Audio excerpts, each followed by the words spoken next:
Olá! Nesse vídeo, nós vamos discutir um pouco sobre sarcoma sinovial e um marcador bom para reconhecer essa entidade chamado TLE1.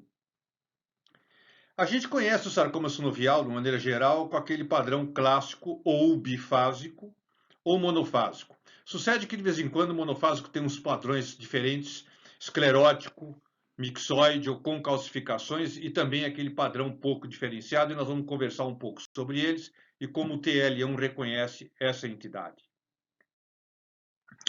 A gente sabe que o sarcoma sinovial dá usualmente em adultos jovens, mais frequentemente ou quase exclusivamente em partes moles profundas e, sobretudo, em extremidades. No entanto, esse tumor também pode ocorrer também em cabeça e pescoço, dentro, inclusive, de mucosas de oral, orofaringe, confundindo com carcinoma, e também no tronco, em localizações viscerais, como pulmão, pleura, confundindo com mesotelioma, carcinoma e tudo mais. De uma tal forma que o reconhecimento dessa entidade passa a ter dificuldades em função dessas topografias menos frequentes desse tumor. A alteração molecular X18 é específica dessa entidade e envolve os genes SSX, que pode ser SSX1 ou SSX2 ou, muito mais raramente, outros, como SYT. O sarcoma sinovial monofásico é uma neoplasia bem hipercelular, fusiforme ou fusoepitelioide, nunca forma feixes muito alongados e, em geral, associados a essas ramificações vasculares. No aumento maior, a gente vê destacado esse padrão fusoepitelioide bem hipercelular, em geral com pouco estroma, e sempre associado de forma assim meio hemangiopericítica com essas ramificações vasculares que variam de pequeno a médio calibre. Outros casos, as ramificações vasculares ficam quase inaparentes, de tal forma que o tumor aparece de um jeito mais sólido, de células tendendo a epitelioides. Porém, em outras circunstâncias, o sarcoma sinovial apresenta uma hipocelularidade um pouquinho mais pronunciada e uma esclerose estromal mais visível. E quando você tem esse tipo de padrão, esse tipo de tumor tem uma superposição morfológica muito grande com o tumor fibroso solitário. As variações mais hipercelulares do tumor fibroso solitário podem simular muito esse tipo de padrão do sarcoma sinovial. Esse tumor é reconhecido pelo EMA, em geral, aquele tipo de padrão focal. As células coram pelo EMA, mas não de forma difusa. O sarcoma sinovial bifásico, já no menor aumento, a gente vê essas estruturas tubulares que caracteristicamente se apresentam de forma colabada, com luz virtual.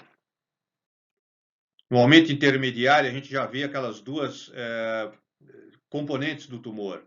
Um é justamente essas estruturas colabadas e o outro é um estroma bem hipercelular, basofílico. E no aumento maior, a gente vê que o revestimento epitelial é monoestratificado, sempre com esse tipo de luz virtual, e todos os dois componentes com essa hipercromasia nuclear, mas sempre meio monomórfica. A imunistoquímica é semelhante ao do padrão monofásico, e o AE1E3, de uma maneira geral, marca mais as estruturas tubulares, e o EMA marca tanto as estruturas tubulares como também a área estromal. Todos os dois tipos, monofásico e bifásico, são reconhecidos pelo TLE1 e nós vamos conversar sobre isso já já. O sarcoma sinovial monofásico pode ter umas variantes que podem criar problemas no reconhecimento. Um deles é essa forma esclerótica mais hipocelular, que pode confundir com sarcoma fibromixoide de baixo grau, fibrosarcoma epitelioide esclerosante, ou mesmo componentes escleróticos de vários outros tumores. Também existe uma variante mixoide. Essa quase nunca ocorre de uma maneira difusa no tumor, é sempre focal. Ou seja, essa dificuldade pode acontecer em biópsias pequenas. E nesse caso pode confundir com mixofibrosarcoma, de novo, sarcoma fibromixoide de baixo grau, ou componente mixoide de várias outras neoplasias. Uma das apresentações que é menos frequente, mas também pode criar dificuldade, é aquela com calcificações. Essas calcificações podem ser sutis e, no caso, aparece, em geral, diretamente no estroma esclerótico da neoplasia, sem ossificação. No entanto, podem ser numerosas e bem grosseiras, até com ossificação.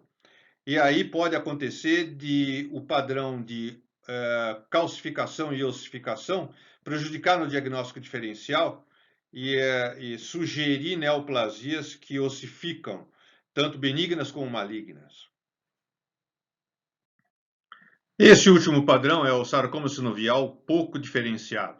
Já no menor aumento, a gente vê que ele é bem mais hipercelular, com uma apresentação bem basofílica, e a gente consegue perceber esse tipo de necrose que, em geral, é de tipo geográfica.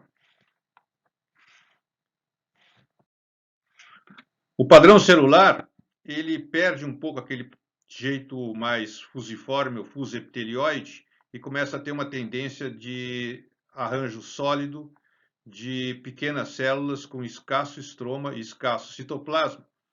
E já começa a confundir com sarcoma de Ewing, osteosarcoma de pequenas células e toda aquele gama de neoplasias indiferenciadas de pequenas células.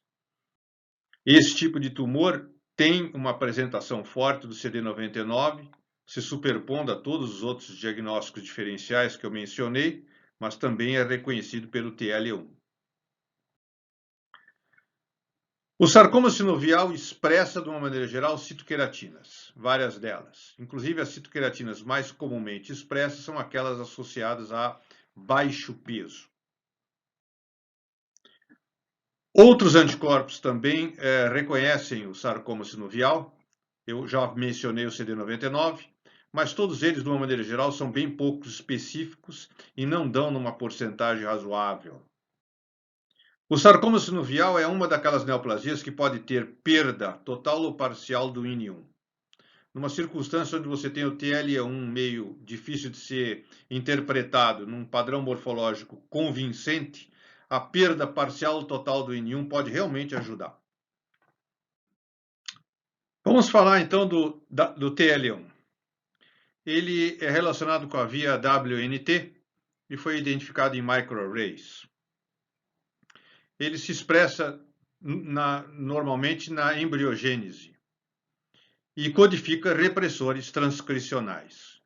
Interessante que existe um FK228, que é um inibidor de determinados steps da via onde ele participa, que eventualmente pode ter uma utilidade terapêutica.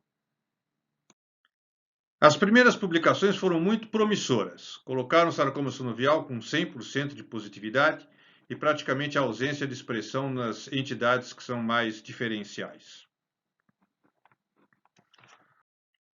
No entanto, outras publicações que vieram em seguida mostraram que o TL1 tem uma sensibilidade ainda bastante grande para o sarcoma sinovial.